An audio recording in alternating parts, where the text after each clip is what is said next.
Former Premier Gladys Berejiklian, as we now know, with an adverse finding of, quote, serious corruption.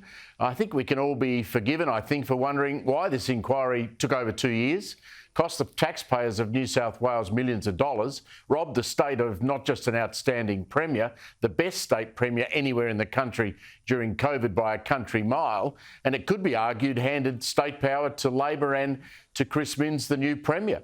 You could easily make an argument that had Gladys Berejiklian been Premier at the last state election, Labor might not have won the election.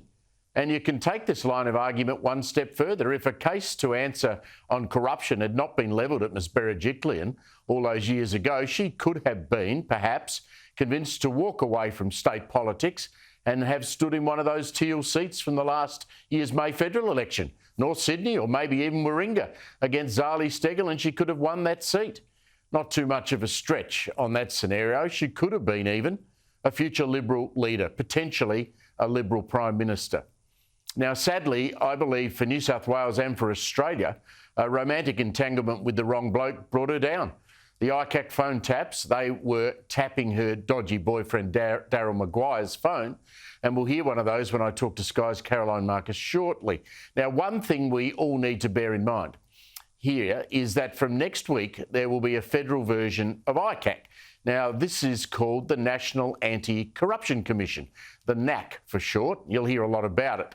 There is a danger here, I believe, that we could see show trials. Now, you might think that I'm exaggerating, but we've seen these in the past.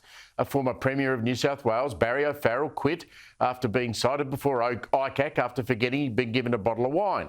Nick Greiner, the former Premier, was investigated, found guilty, then cleared on appeal in the courts. Ministers have been shamed and done out of their jobs, let alone the disgraceful treatment of Margaret Cunneen, the high-profile lawyer. Now, can you imagine the temptation in Canberra to get a big federal scalp? If they are corrupt, well and good, but if you are named and shamed, your reputation shredded, your past achievements shamed, and then ultimately you're proven innocent, then what? There's a solid argument to be made that until a person of high profile is found guilty of corruption, that their name be suppressed. The same can be said for high-profile personalities and sports stars. Now, look, I'm in the media and I'm arguing against what most of my colleagues would think, but I am simply pointing out an obvious alarm bell here with these things, and a prediction from me.